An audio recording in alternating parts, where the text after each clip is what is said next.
Hello, and welcome to our flip video lesson, Hammurabi's Code, lesson 3.13. Our details for lesson 3.13 are Human Odyssey reading pages 85 to 87, student workbook pages 77 to 82.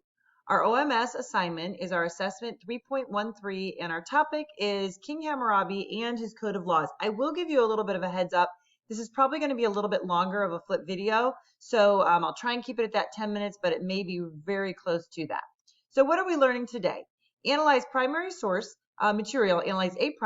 material to recognize the significance of written law, explain the historical significance of Hammurabi's principle that the strong shall not oppress the weak, and identify Hammurabi and his most significant accomplishment.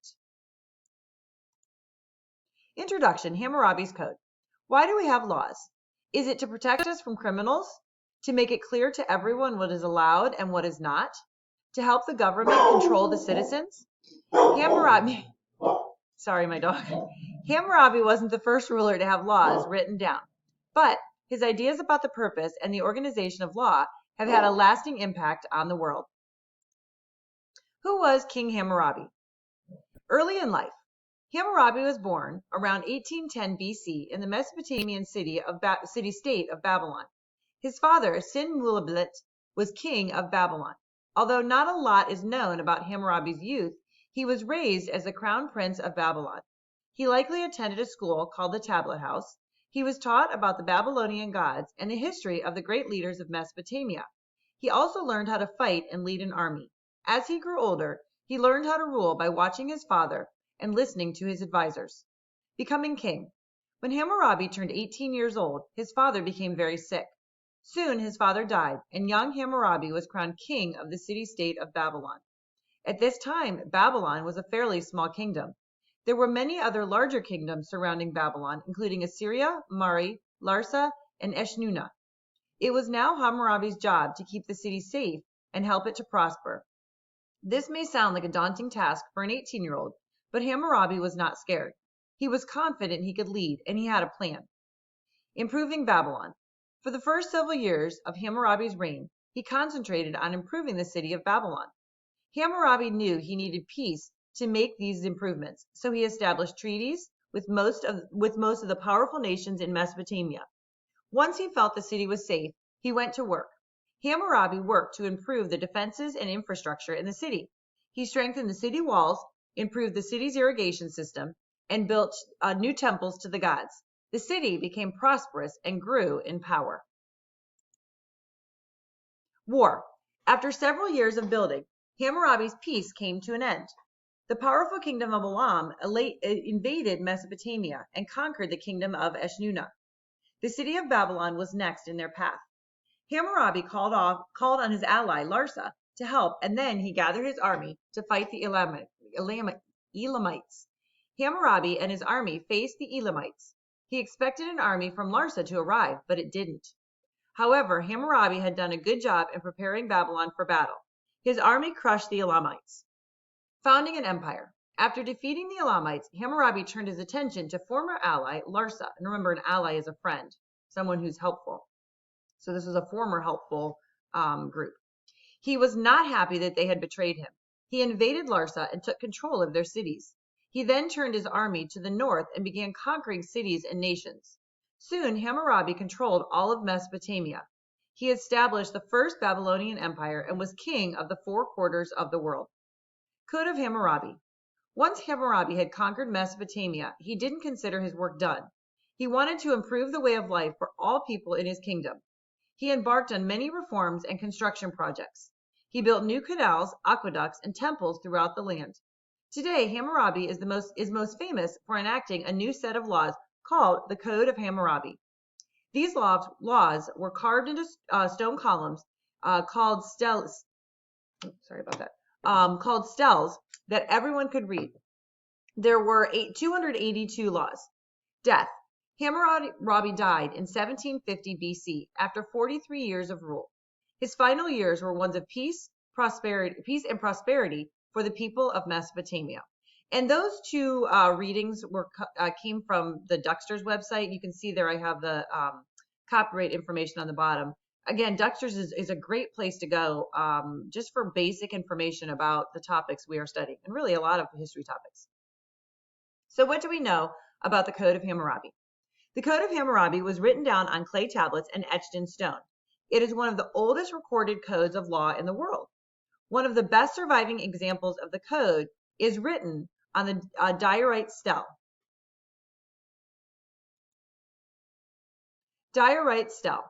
The diorite stele is a large stone shaped like a giant finger. It is about 7 feet tall and 2 feet wide. It contains around 4,000 lines of text describing 282 different laws. At the top or fingertip of the stele is a carved picture of King Hammurabi being given the laws from the Babylonian sun god Shamash. So 7 feet tall is really tall. 2 feet wide, you think a ruler is about a foot wide. So, 2 feet wide by 7 feet tall. And if you see on this picture, which it's kind of hard to see, but all of Hammurabi's laws are written there in cuneiform. So it's a pretty impressive sight. The Code of Law.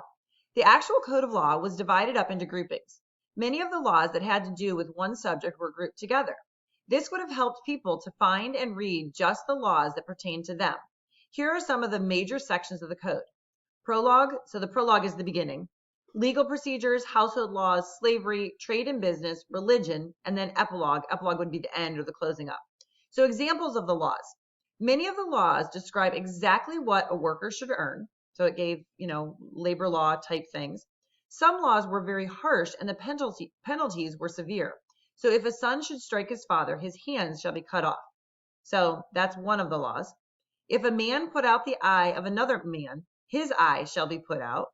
So that's where that saying an eye for an eye comes from, if you've heard that. If any man should strike a man of higher rank, he shall receive 60 blows with an ox whip. And if a builder builds a house for someone and that house collapses, killing them, then the builder shall be put to death. So these laws are very harsh, and some may seem unfair, but at least it was the start of an establishment of laws, because prior to this, there were really no laws. It was kind of like a lawless society where pretty much anything went. So while the lower class was certainly not protected, they were protected a little more than they had been protected in the past. Hammurabi today, and while I'm reading this, you can look at the right-hand side of this book slide and kind of compare. Hammurabi is still famous today because he established order by giving his people a code of laws that applied to everybody. His laws were not perfect, nor were they fair, but this was the first real attempt to protect the weak from the strong. His legal code was an enormous step forward in civilization's concept of justice. And so if you look there again, Hammurabi's the fines, paycheck, death, compared to today's fines, paycheck, and death. And you can pause this video if you need to take a closer look. So here we come to the student guide questions. So turn your student guide to page 79. And then you can see here it says extra, read all about it. So basically what you're going to do is you're going to, excuse me, look at different codes of Hammurabi, different laws that he said, and then put those into a category. Protects the right of the accused, illustrates class differences in terms of punishments, shows how children should treat their parents, shows the judicial system was in place, regulates law, land ownership, construction, physicians, regulates marriage. Okay, so we're not going to do this together on this flip video, but you can go ahead and do this on your own. This is just an example. So this would be code 2, this would be code 3, and then you have to determine which aspect of life do these sections regulate. This would be, code 5. Which one does this regulate or illustrate? Code 30, code 195. Okay, so take some time now. You can pause this video and you can take a look at those. And then once you've completed that, you can go ahead and check your answers. So codes 2 and 3 protected the rights of the accused. Code 5 showed a judicial system was in place. Code 30 regulated land ownership, and so on and so forth. So again, you can do this on your own. You can pause the flip video and check your answers. And then we look at your student guide, page 81. So you turn past those, codes, and there's some questions. How does the code differ for citizens of different classes? So the code was definitely harsher for the lower class and the slaves. Okay, so it was definitely much harder for those down in this section than those up in this section. Again, the laws weren't fair, they weren't just, but they were at least a start to a set of laws. And remember, as we move through history, the goal is that we're continually improving. We're learning from the past to improve on the future. How will the code affect the empire? Are there benefits? The written rules make the rules and punishments clear. People in all parts of the large empire are treated the same way. All people in the empire are protected. We are definitely going over 10 minutes. I do apologize for that today. Question number 3, are the punishments too strict?